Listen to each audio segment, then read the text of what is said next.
Teman-teman, selamat pagi. Jumpa lagi dengan saya, Pendeta Abial Terpapalan, dalam renungan pagi. Kali ini saya akan membagikan firman Tuhan dari Matius pasal 6 ayat 21.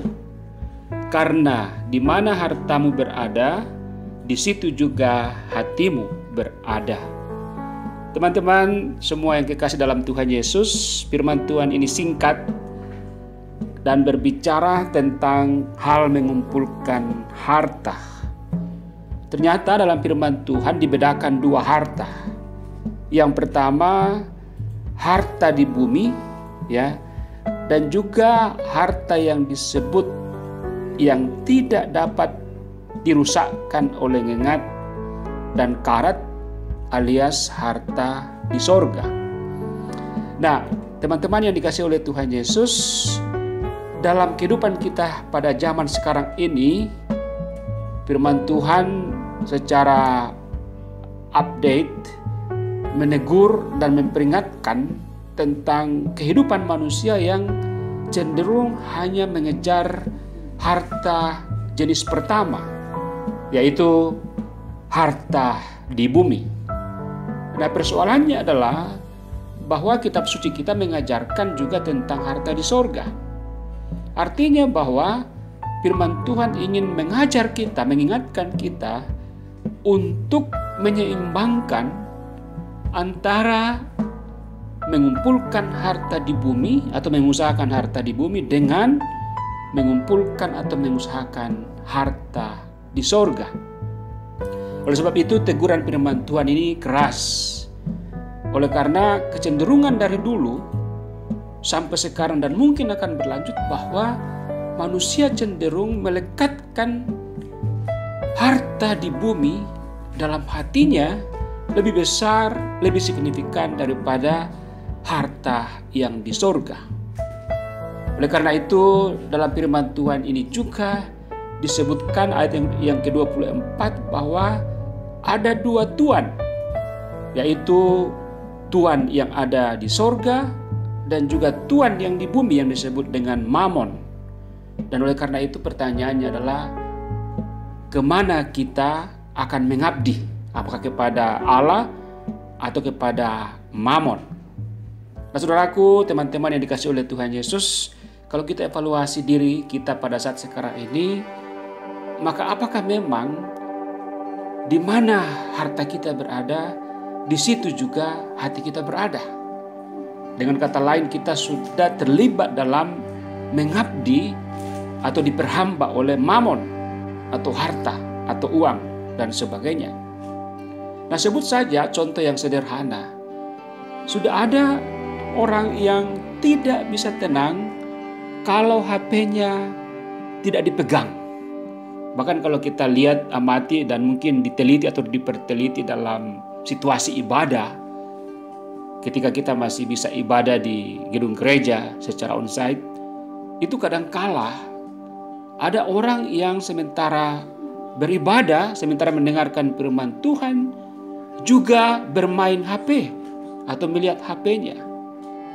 Nah, kita tidak akan menghakimi bahwa hal ini adalah sebuah pelanggaran, karena kita belum tahu apa yang dilihat di HP-nya. Mungkin saja dia melihat firman Tuhan, membaca firman Tuhan.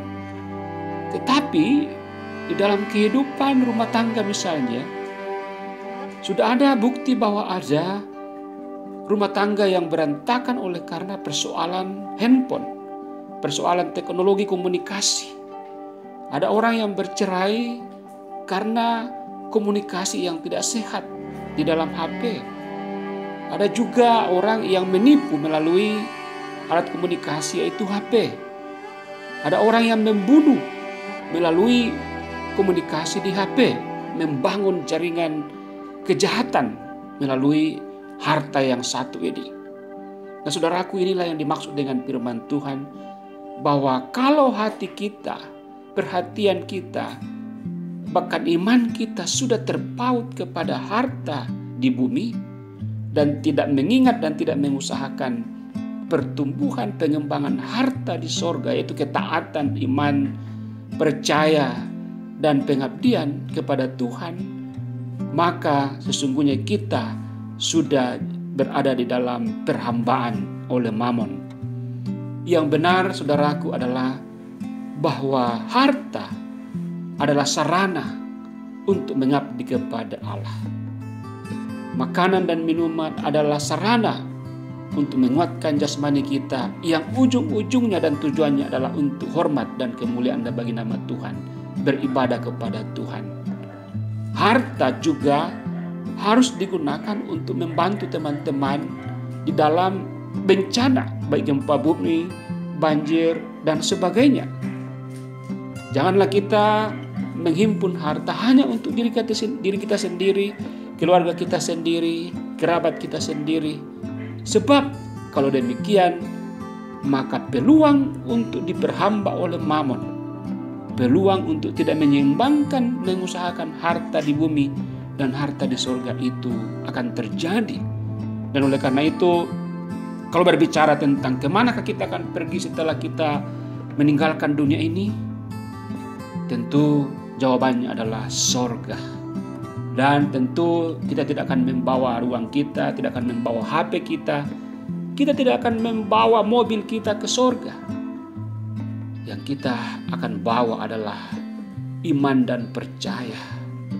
Hati yang terhubung dengan Tuhan, yang tidak boleh digantikan dengan harta benda. Walaupun harta benda itu berguna karena anugerah Tuhan untuk menguatkan kita dalam memuji membesarkan namanya. Oleh karena itu pagi ini dalam beraktivitas mencari nafkah, dalam menjunjung tinggi jabatan dan pekerjaan, ingat bahwa itu semua sarana saja untuk menjadi alat menjadikan kita semakin taat kepada Tuhan, mendekatkan diri kepada Tuhan. Dengan demikian maka saya percaya bahwa kita akan selalu diberkati oleh Tuhan dan kita akan terus diperlengkapi untuk persiapan menuju kepada kerajaan sorga, di mana ngengat dan karat tidak merusakkannya dan pencuri tidak membongkar serta mencurinya. Mari kita syukuri firman Tuhan ini dengan doa. Kita berdoa. Terima kasih Tuhan Yesus untuk firman-Mu yang mengingatkan, menegur kami supaya hati kami melekat pada Tuhan, bukan pada harta benda.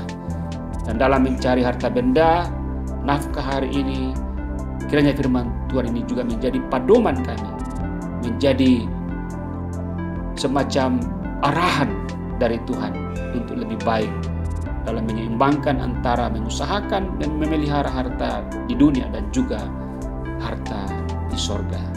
Berkatilah semua teman-teman yang beraktivitas hari ini ya Tuhan, dan kami percaya Engkau mencurahkan segala berkat-Mu bagi orang yang percaya kepada-Mu. Dalam dan demi nama Tuhan Yesus.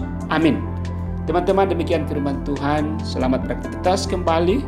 Ingatlah bahwa Tuhan selalu berada bersama kita. Haleluya. Amin.